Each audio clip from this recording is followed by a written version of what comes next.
Have you ever felt like someone's words or actions ruined your entire day? Maybe it was a rude comment, a thoughtless gesture, or even just an unexpected inconvenience. It's frustrating, isn't it? But here's the truth. No one has the power to control your emotions unless you let them. What if you could stay calm and unshaken no matter what life or anyone else throws your way? Imagine walking through your day with a sense of peace so strong that even the most irritating situations couldn't rattle you. That's not just wishful thinking, it's emotional mastery. In this episode, we're diving into 10 transformative lessons that will help you stop reacting impulsively, let go of anger, and regain control over your emotions. These lessons aren't about ignoring your feelings or pretending not to care. They're about building the mental strength to navigate life's challenges with grace and clarity. Whether it's dealing with criticism, setting boundaries, or learning to let go of grudges, you'll discover practical tools to protect your peace and live with confidence. By the end of this episode, you'll have the mindset and strategies you need to stay unbothered, even in the most difficult situations. So, if you're ready to unlock the secret to emotional freedom and live a life where no one else can control your mood, let's get started. Your journey to mastering your emotions begins now. 1. Understand that your reactions are your choice. Picture this. You're in the middle of a peaceful day, maybe sipping coffee or walking through the park, when suddenly someone says something rude or inconsiderate. Your calm vanishes, replaced by anger or frustration. You think, why did they ruin my day? But here's the truth. They didn't. You did. Your emotions are your responsibility, not theirs, not anyone else's. No one has the power to control how you feel unless you hand that power to them. Think of it this way. The world can throw challenges at you, but only you decide how to react. Let me offer a fresh perspective. Imagine you're wearing noise-cancelling headphones in a busy city. The chaos of honking cars and loud conversations doesn't disappear. It's still there, but it doesn't reach you. Mastering your reactions works the same way. You don't have to let the noise of other people's behavior invade your peace. A wise thought captures this beautifully. Between stimulus and response, there is a space. In that space lies our power to choose our response. In our response lies our growth and our freedom.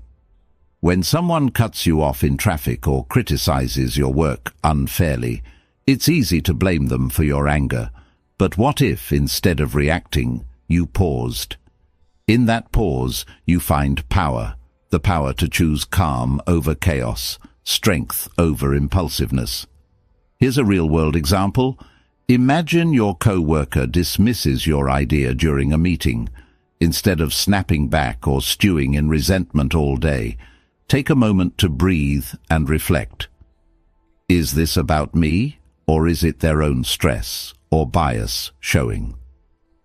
By reframing the situation, you neutralize its impact on your emotions. The beauty of this approach is that it's not about suppressing how you feel. It's about recognizing that your feelings are separate from your reactions. Anger, frustration, and disappointment are natural, but they don't have to dictate what you do next. Here's a simple strategy to start practicing this mindset. 1. Pause and identify. When you feel triggered, pause and name the emotion you're experiencing. Anger, hurt, irritation. This breaks the automatic reaction cycle. 2. Ask questions. Reflect on why you're feeling this way. Is it because of what happened or your interpretation of it? 3. Choose your response. Decide how you want to act based on your values and long-term peace, not the heat of the moment. Imagine the freedom of walking through life unbothered by others' actions. The rude stranger, the thoughtless remark, the minor inconvenience. All of them lose their grip on you when you take control of your reactions. In every moment, you have a choice. You can let others dictate your emotions, or you can reclaim your power and protect your peace. The next time someone tries to push your buttons, remember, their behavior doesn't define you. Your reaction does. And in choosing calm, you gain not just emotional mastery, but true freedom. 2. Stop expecting people to behave like you. But when you find yourself in need, they're nowhere to be found. Disappointment washes over you and you think, how could they be so inconsiderate? I would never treat them this way. Here's the hard truth. People don't operate by your standards or values. They act based on their own. Expecting others to think, behave, or respond the way you would is like trying to control the weather. It's impossible and only leads to frustration. Think of it this way. Each person is walking their own path, shaped by their experiences, beliefs, and priorities. When someone does something that annoys or hurts you, it's often not a reflection of you. It's a reflection of them. Trying to change or control their behavior only leaves you feeling powerless. Instead of focusing on how others should act, focus on accepting them as they are. Let me give you an example. Imagine a co-worker who constantly interrupts during meetings. Instead of seething with frustration or trying to teach them a lesson, recognize that their habit has nothing to do with you. By letting go of the expectation that they'll change, you free yourself from unnecessary emotional turmoil. A wise thought sums this up perfectly. Expectations are the root of all suffering. The less you expect others to behave in a certain way, the more you protect your peace. Here's a practical exercise to help you let go of these expectations. 1. Acknowledge your assumptions. When someone upsets you, ask yourself, what was I expecting them to do? 2. Challenge that expectation. Reflect on whether it's realistic to expect someone else to act exactly as you would. Shift your focus. Instead of trying to control their behavior, focus on how you can respond calmly and maintain your peace. Think about how liberating this mindset is. The rude stranger, the forgetful friend, the inconsiderate co-worker. None of them have the power to disrupt your emotions unless you let them. When you stop expecting others to meet your standards, you take back control of your reactions. In the end, people are who they are, not who you want them to be. Accepting this truth doesn't mean tolerating bad behavior or abandoning your values. It means recognizing that your peace is too valuable to sacrifice for something you can't control. The next time someone disappoints or frustrates you, pause and remind yourself, they're acting from their nature, not mine, and that's okay, because I choose my response. By releasing those expectations, you gain freedom, not just from others' actions, but from the emotional weight they once carried. 3. Let go of the need to always be right. Think about the last time you got into an argument.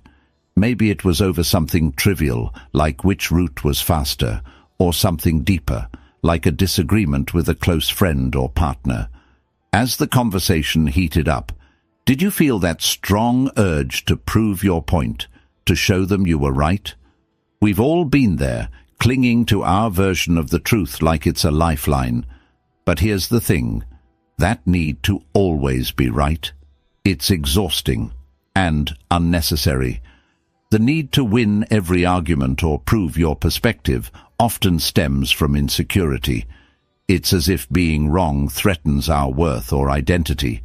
But what if you could let go of that need entirely? What if you could approach disagreements with curiosity instead of defensiveness?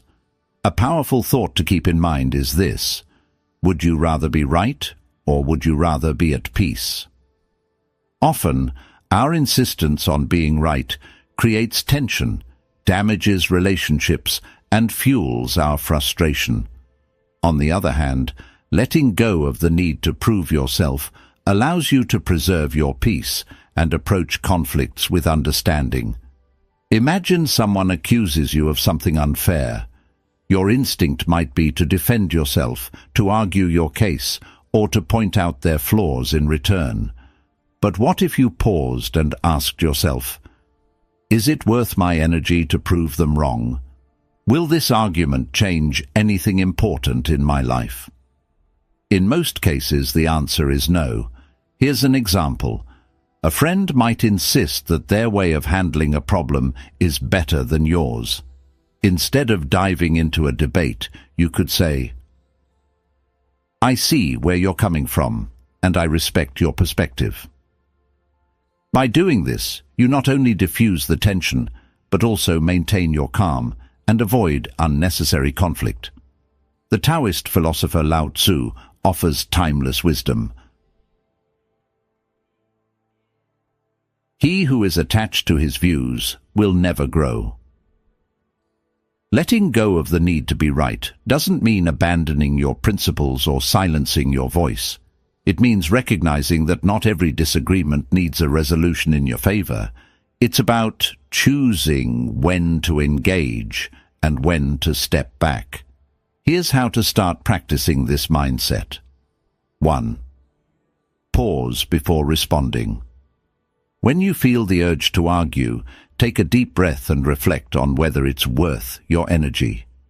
2. Seek understanding.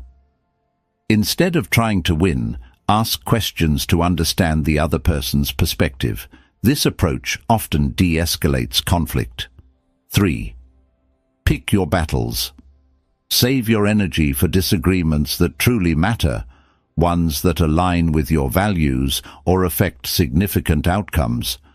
Over time, you'll find that letting go of the need to always be right brings immense freedom. You'll start noticing how much lighter and calmer you feel when you stop trying to control every conversation or prove every point.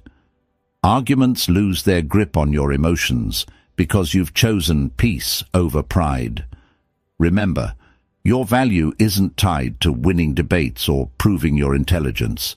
It's in how you carry yourself, how you protect your energy, and how you maintain your inner peace. The next time you're tempted to argue, pause and remind yourself, being right won't make me happy, but being calm will. And in that moment, you'll experience the true power of letting go. 4. Stop letting others' words define your worth. Imagine this.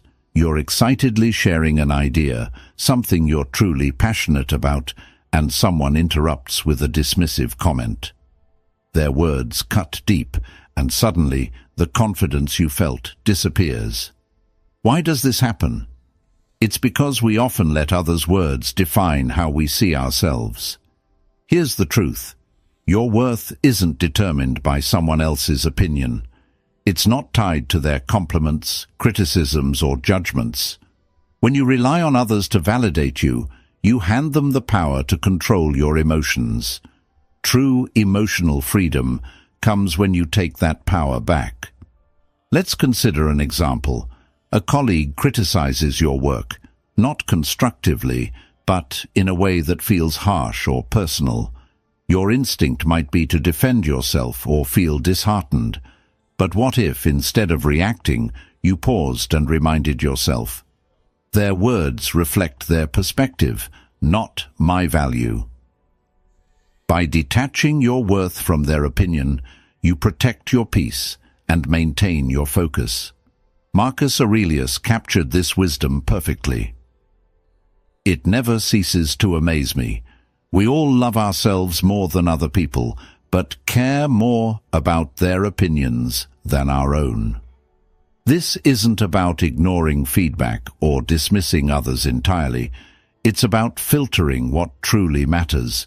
Constructive criticism can help you grow, but unwarranted negativity doesn't deserve space in your mind. Here's how to stop letting others' words define your worth. 1. Pause before reacting.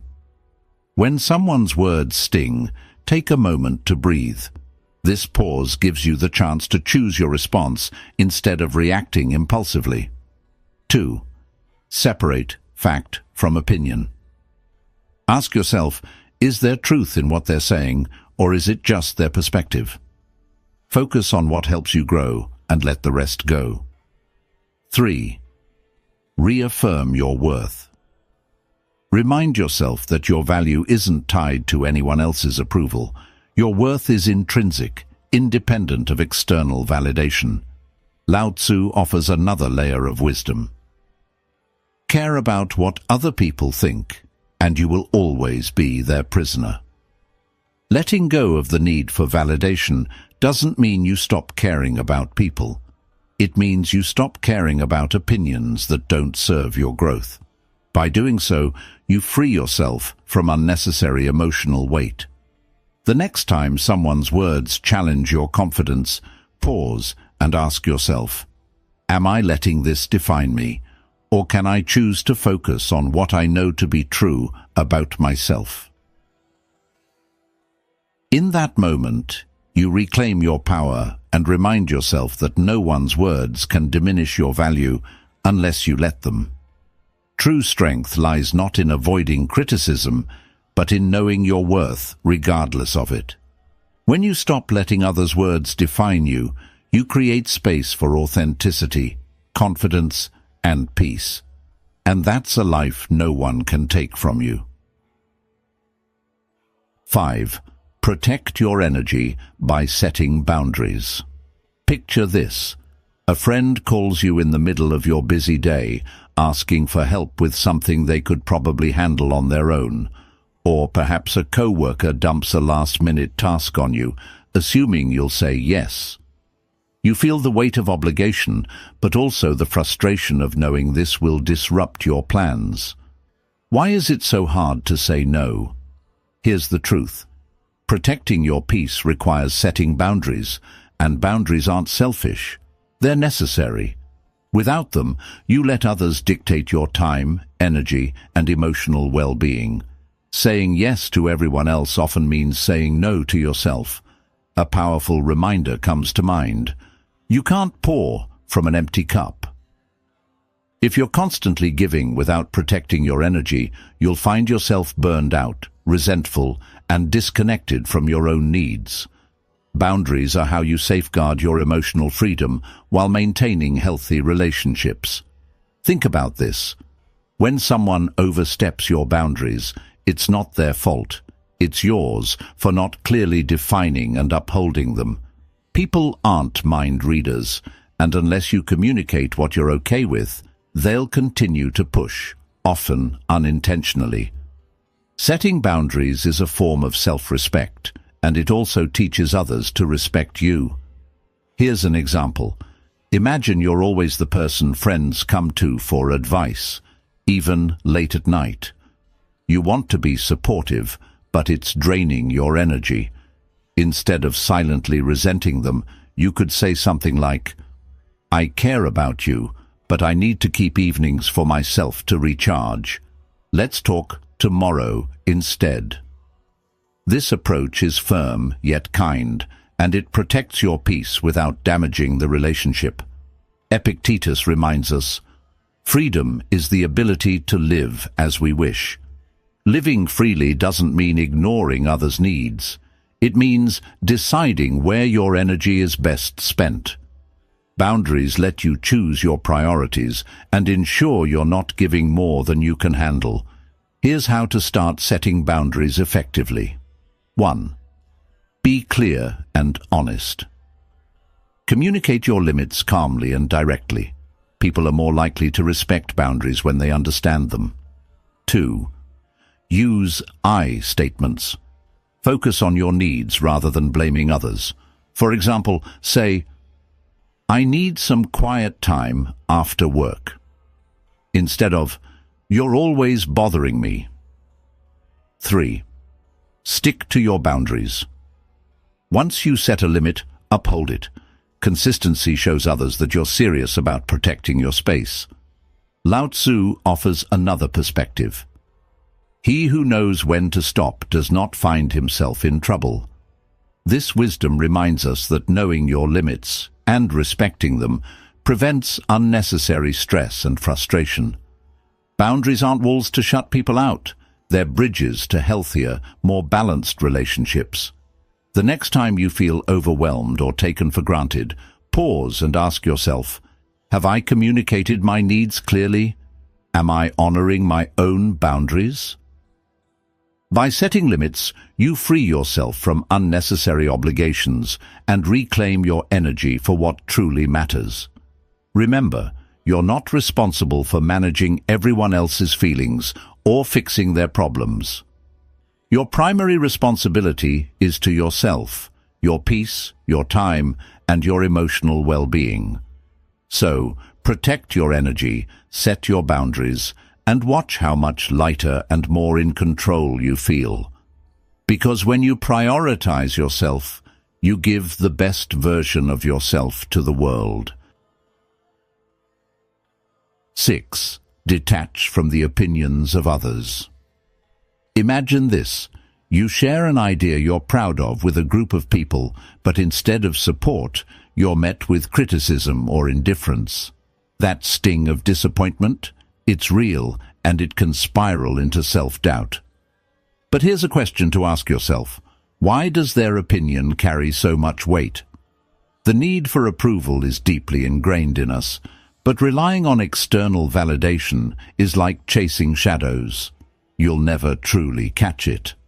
Emotional freedom begins when you stop letting the opinions of others define your worth. Think of it this way. Everyone views the world through their own lens, shaped by their experiences, biases, and insecurities. What someone says about you often reveals more about them than it does about you. When you internalize their opinions, you give them power over your emotions and decisions. Why let someone else control your narrative? A simple yet powerful thought to remember. Your worth isn't up for debate. It's not tied to what others think of you, whether it's praise or criticism. It's something intrinsic, unshaken by external noise. Let's consider a practical example. Imagine you're wearing a brand new outfit you love, and a co-worker makes a passing remark. That's an interesting choice. You could let their comment ruin your confidence, or you could remind yourself that their opinion doesn't diminish your joy. When you detach from the need for approval, you free yourself to live authentically. The Stoic philosopher Epictetus said, "If you want to improve, be content to be thought foolish and stupid." This might sound harsh, but it's liberating. Growth often involves going against the grain or doing things others might not understand. Seeking approval can hold you back, while embracing your own path, even if misunderstood, sets you free. Here's how to start detaching from the opinions of others. 1. Question their importance. When someone's opinion bothers you, ask yourself, why does this matter to me? What authority do they have over my life? 2. Reaffirm your values. Focus on what matters to you, not what others expect. Ground yourself in your goals and principles. 3. Practice letting go. When criticism or judgment arises, acknowledge it without clinging to it. Picture their words as leaves floating down a stream, there but not lasting. Lao Tzu offers another perspective. Care about people's approval, and you will be their prisoner. This doesn't mean ignoring feedback or isolating yourself from others. It means filtering out what doesn't serve you. Constructive criticism can help you grow, but unwarranted judgment, that's theirs to carry, not yours. Think of detaching from opinions like shielding yourself from bad weather. The rain may fall, but it doesn't have to soak you. By focusing on your own inner compass, you remain grounded no matter how others perceive you. The next time someone's words shake your confidence, pause and ask yourself, am I living for them or for me? By choosing to detach, you reclaim your freedom, protect your peace, and build a life that's authentically yours. Remember, your path is yours alone, and it's far too important to be swayed by fleeting opinions. 7. Respond with silence, not anger. Imagine this. You're in a heated argument. Someone says something hurtful or intentionally provocative, and you feel the anger rising. Your heart pounds, your face heats up, and your instinct is to fire back with a cutting remark. But what if, instead of reacting, you simply said, nothing? Silence is one of the most powerful tools you have when dealing with others' negativity. It's not about conceding or avoiding confrontation. It's about choosing calm over chaos. Responding with silence doesn't mean you're weak. It means you're strong enough to value your peace over the need to retaliate. There's wisdom in this. The less you respond to negativity, the more peaceful your life becomes. Silence speaks volumes. It says, I won't let your behavior control me. Let's take an example. Imagine someone at work undermines you during a meeting, trying to make you look bad in front of others. You have two choices: engage in a back-and-forth argument, or pause and respond with silence. By staying silent, you deny them the reaction they seek and maintain your composure, showing everyone around you who truly holds the higher ground. The Stoic philosopher Marcus Aurelius said, "The best answer to anger is silence." Anger often seeks fuel to keep burning, and silence starves it. When you choose not to engage, you're breaking the cycle of negativity and protecting your emotional well-being. Think of silence as a shield. It deflects the noise without pulling you into the fight. Here's how to make silence your go-to response in moments of provocation. 1. Pause before reacting. When someone says something provocative, take a moment to breathe. Silence creates space for clarity. 2. Listen without defending. Sometimes people just want to vent or be heard. Let them speak without interrupting or feeling the need to explain yourself. 3. Speak only when necessary. If a response is required, keep it calm, measured, and to the point. A Buddhist teaching reminds us, speak only if it improves upon the silence. This doesn't mean you suppress your feelings. It means you choose when and how to express them. Silence doesn't ignore the problem. It preserves your energy for moments where your voice truly matters. Think about how often we regret words said in anger. Silence removes that regret. It allows you to reflect, reassess, and respond thoughtfully rather than impulsively.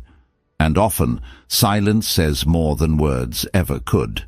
The next time someone tries to provoke you, pause and ask yourself, will responding add value, or will it simply escalate the situation? By choosing silence, you protect your peace, demonstrate strength, and keep control of the narrative. Remember, silence isn't the absence of a response. It's the presence of wisdom. It's the ability to rise above the noise and say, your words don't control me. My peace does. And that's how you win the battle without ever raising your voice. 8. Practice gratitude to dissolve anger. Imagine you're having one of those days where everything seems to go wrong. Your plans fall apart, someone makes a rude comment, and the smallest inconveniences feel unbearable. Anger starts bubbling up and you think, why does everything have to be so difficult? Now pause. What if, instead of focusing on everything going wrong, you shifted your attention to what's going right. Gratitude has a way of turning anger into calm and reframing even the worst moments into opportunities for perspective and peace. Here's a powerful truth. You can't feel grateful and angry at the same time. Gratitude works like a mental reset button. It pulls you out of the spiral of negativity and reminds you of the good that still exists, even in frustrating situations. Take a simple example. You're stuck in traffic, running late to an important appointment. Instead of fuming at the cars ahead, try this. Take a deep breath and think of 3 things you're thankful for. Maybe it's the fact that you have a car, the opportunity you're headed toward, or even just the music playing on the radio. It might sound small, but this shift can transform your emotional state almost instantly. The philosopher Cicero said, "Gratitude is not only the greatest of virtues, but the parent of all others." Gratitude doesn't just dissolve anger, it builds resilience, fosters patience, and helps you focus on what truly matters. It's a tool you can use anytime, anywhere, to protect your peace. Here's how to make gratitude a daily habit. 1. Pause and reflect. When anger starts to rise, take a moment to breathe and ask yourself, what's one thing I can be thankful for right now? 2. Keep a gratitude journal. At the end of each day, write down 3 things that went well, no matter how small they seem. This trains your mind to look for the positive. Use gratitude as a reframe. When faced with a challenge, think about what you can learn or how the situation could be worse. Gratitude often comes from recognizing what you still have. For example, let's say someone criticizes you harshly. Instead of letting anger take over, try reframing it. I'm grateful for the chance to learn from this feedback, even if it wasn't delivered kindly. This doesn't excuse the other person's behavior, but it keeps you in control of your emotions. The Buddha reminds us, let us rise up and be thankful, for if we didn't learn a lot today, at least we learned a little. And if we didn't learn a little, at least we didn't get sick. And if we got sick, at least we didn't die. So, let us all be thankful. Gratitude shifts your focus from what's lacking to what's present. It's not about denying frustration or anger. It's about choosing to prioritize what uplifts you over what drags you down. The next time you feel anger creeping in, pause and ask yourself, what can I be thankful for in this moment? You'll find that gratitude doesn't just dissolve the anger, it replaces it with calm, clarity, and a sense of control. And in those moments, you'll realize that peace isn't something you find, it's something you create. 9. Reframe criticism as a tool for growth. Imagine this. You've just shared an idea you're proud of, maybe at work, with friends, or online, and someone immediately shoots it down with harsh criticism. Your first instinct? Defensiveness, maybe even anger. It's natural to feel this way when your efforts are met with negativity. But what if you could reframe criticism, seeing it not as an attack, but as an opportunity to grow? Criticism, no matter how it's delivered, holds value if you're willing to look for it. It can show you blind spots, challenge your thinking, or push you to improve. When you shift your perspective, criticism stops being a source of frustration and becomes a tool for self-betterment. Here's an example. Imagine you're preparing a presentation, and a colleague points out several flaws in your work. You could dismiss them thinking, they're just trying to undermine me. Or you could pause and reflect. Is there truth in what they're saying? How can I use this feedback to improve? By choosing the second approach, you turn what might feel like an attack into a stepping stone. A wise thought captures this perfectly. Criticism, like rain, should be gentle enough to nourish growth without destroying roots. This doesn't mean all criticism is valid or worth your attention. Some people criticize out of envy, ignorance, or malice. The key is to filter what you hear, keeping what's constructive and discarding what's not. Here's how to handle criticism with grace. 1. Pause before reacting. When faced with criticism, take a moment to breathe. This helps you avoid reacting emotionally. 2. Evaluate the source. Consider who's giving the feedback. Do they have your best interests in mind? Is their perspective informed? Find the lesson. Even poorly delivered criticism can carry a valuable insight. Ask yourself, what can I learn from this? Let's take a more personal example. Imagine a family member makes a critical remark about your choices, like your career or lifestyle. Instead of arguing or shutting down, you could say, "I hear your concerns. I'll think about what you've said." This response shows maturity and gives you the chance to reflect later without escalating the conflict. Epictetus offers a timeless reminder. If anyone tells you that a certain person speaks ill of you, do not make excuses about what is said of you, but answer, "He does not know my other faults, else he would not have mentioned only these." This Stoic wisdom reminds us not to take criticism too personally. Instead, see it as part of the journey towards self-improvement. The next time someone critiques you, ask yourself, what can I learn from this feedback? Is this criticism about me, or does it reflect more about them? How can I grow from this moment? Lao Tzu reminds us, knowing others is intelligence, knowing yourself is true wisdom. Criticism, when approached with the right mindset, is a mirror that helps you understand yourself better. It's not always comfortable, but growth rarely is. By welcoming feedback, even when it stings, you develop resilience, humility, and a stronger sense of self. So, the next time criticism comes your way, pause and reframe it.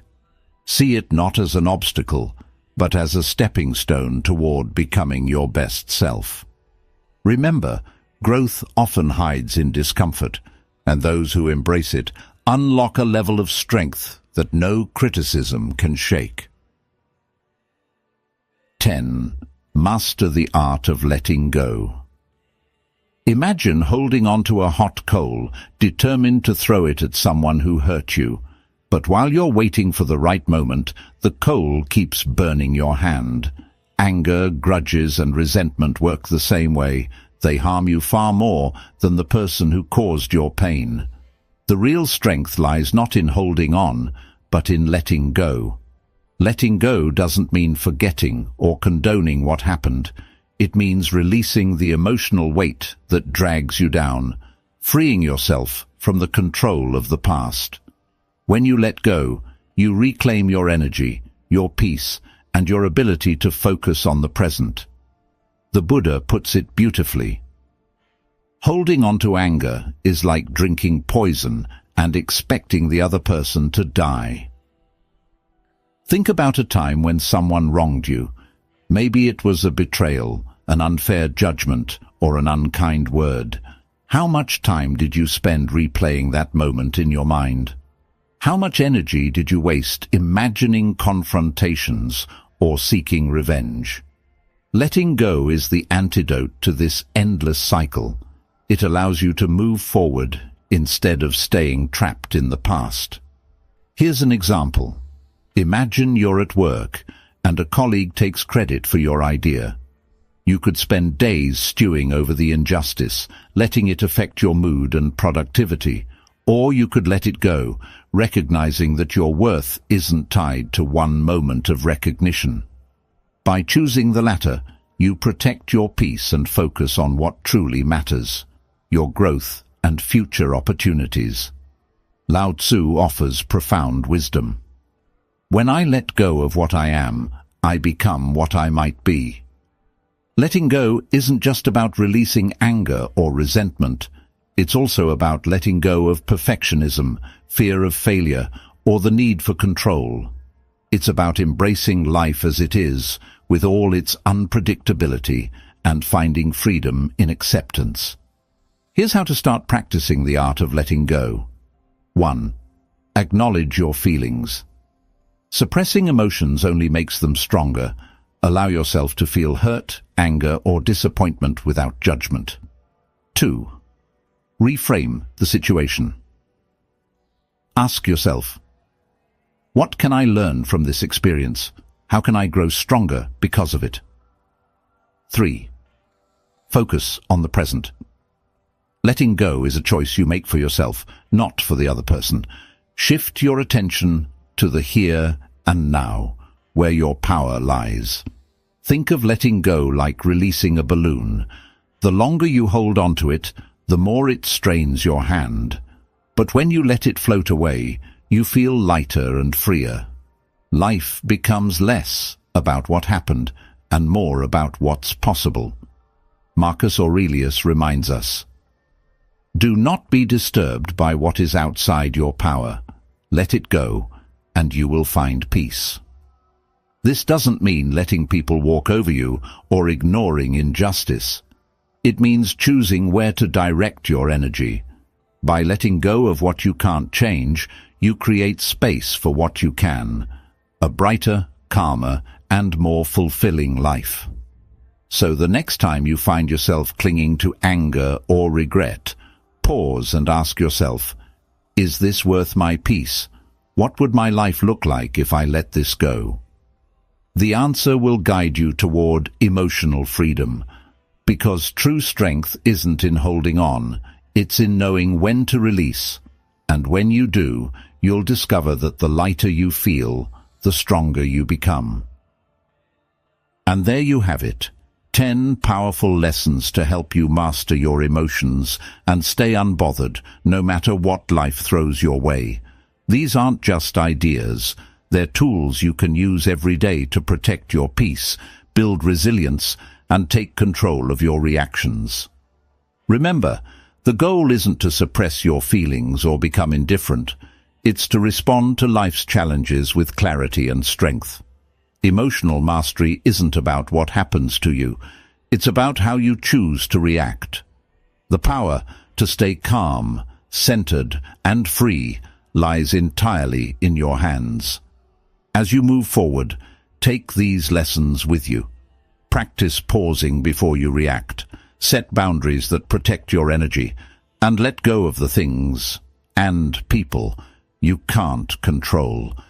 Each time you choose peace over anger, you take one step closer to living the unshakable life you deserve. If you found value in this episode, don't keep it to yourself. Share it with someone who might need a little extra calm in their life. And if you have your own tips or experiences about staying unbothered, I'd love to hear them. Drop a comment below. Thank you for joining me on this journey. Remember, emotional freedom isn't a destination, it's a practice.